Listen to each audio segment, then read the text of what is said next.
Every dog sleeping on a couch tonight is descended from an animal that used to hunt humans for food. 40,000 years ago, the most dangerous sound in the world wasn't a rival tribe. It was a howl in the dark, because it meant a pack was circling, and packs didn't miss twice. Wolves killed humans. Humans killed wolves.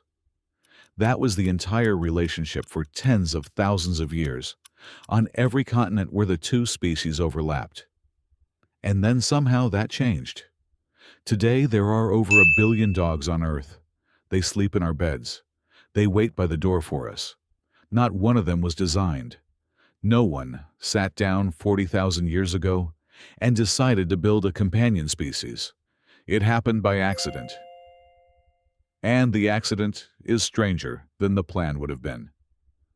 This is the story of the only alliance in the history of life on Earth between a predator and its former prey, and how it started with something as small as a pile of bones nobody wanted. Picture a hunting camp near the edge of a glacier, somewhere in what's now Siberia or Central Europe, 30-some thousand years ago. A fire, the smell of meat. And past the firelight, in the dark where the humans can't quite see, eyes. Wolves had learned something. These strange, upright animals left food behind. Bones with marrow still in them. Scraps too small to bother carrying home. Most wolves wouldn't go near the fire. The risk was too high. Spears, thrown rocks. A species that hunted in coordinated groups, just like they did. But not every wolf reacted to fear the same way. In every wolf population, there's natural variation. Some individuals are bolder, some calmer, some simply less panicked by unfamiliar things. The wolves who could tolerate being close to that firelight got first access to the scraps. The ones who fled at the first shadow got nothing. That's the part most people get backwards. Humans didn't pick the friendliest wolves and breed them. The wolves selected themselves. Calmness became a survival advantage, generation after generation, without anyone intending it. This is called commensal domestication, one species adapting to live off the margins of another's leftovers. No training required, no conscious decision on either side. And the wolves that succeeded at this didn't just act calmer. Over generations, their bodies started changing too. In 1959, a Soviet geneticist named Dmitry Belyaev ran an experiment to test exactly this idea. Not with wolves, but with silver foxes on a fur farm. Every generation, he bred only the calmest individuals, the ones that didn't flinch, didn't bite, tolerated a human hand. Nothing else. No selection for appearance, no selection for size. Within 8 generations, foxes were wagging their tails. Within 20, some had floppy ears, patches of white fur, curled tails, traits nobody had bred for. Calmness alone, it turned out, was wired into the same genes that control physical development. Select for tameness, and softness follows, in temperament and in the body. It's one of the most cited experiments in evolutionary biology, and it's the closest thing science has to filmed footage of how a wolf might have become a dog. So the wolves changed. But why did humans let them stay? Because a calmer wolf near camp wasn't just harmless, it was useful. Wolves hear a fraction of what humans miss and smell a world we can't perceive at all. A wolf tensing at 3 a.m. was an alarm system no human guard could match. A wolf trailing a wounded deer through fresh snow could find a kill humans would have lost. The relationship stopped being tolerance and became partnership. One species offering food, the other offering senses sharper than anything humans had. Here's what makes this the strangest domestication story of all. It happened before almost everything else we associate with civilization. Dogs were domesticated before sheep, before goats, before wheat, before the wheel, before agriculture existed at all. A skull from Goyet Cave in Belgium dated to roughly 36,000 years ago. already shows the shortened snout and crowded teeth of an early dog, not a wolf. That's 30,000 years before the first farm. Humans built their first lasting partnership with another species, while they were still hunter-gatherers with nothing but fire and stone tools, long before we had any of the tools we associate with civilizing anything. And it wasn't only practical. Something changed biologically between the two species that has nothing to do with hunting or safety.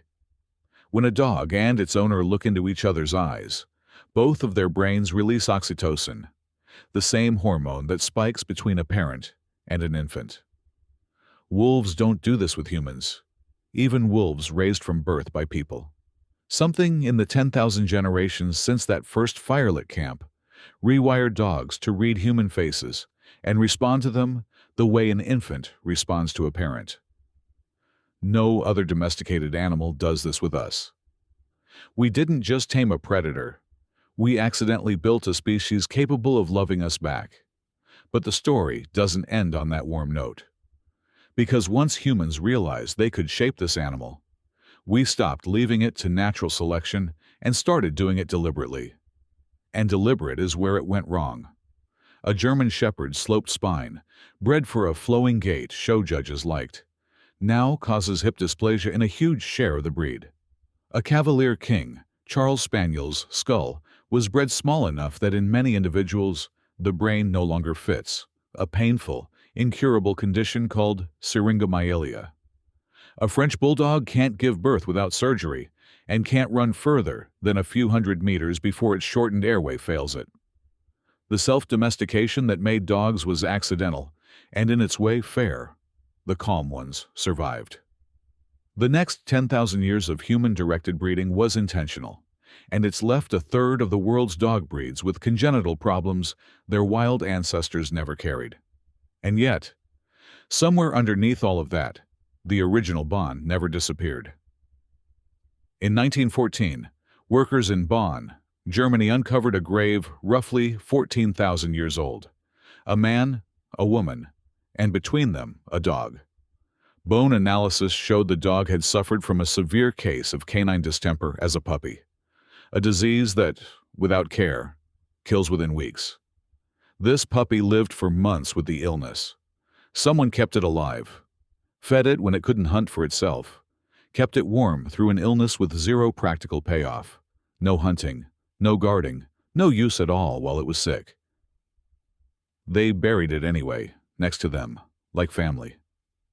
Half a world away, in a cave at Ain Malaha in modern-day Israel, archaeologists found a 12,000-year-old grave of an elderly person, one hand, resting gently on the body of a puppy curled against their side. Two different graves, two different continents, thousands of years apart. And the same instinct in both. This animal belonged with us, even in death. That's the part that should stop you. This wasn't a transaction that stayed a transaction. What started as a wolf tolerating a human campfire for scraps somehow became a bond strong enough that dying hunter-gatherers wanted a puppy buried at their side. Nobody designed that outcome. Nobody could have. It emerged slowly, out of 10,000 years of small accidents nobody was tracking at the time. So the next time a dog leans its head into your hand, remember what that gesture actually is. The end result of a 40,000-year-old truce between a predator and the animal it used to hunt. Every dog asleep on a couch tonight is proof that once, around a fire at the edge of a glacier, someone decided a wolf was worth the risk. We didn't plan this. We just haven't stopped being surprised by it since.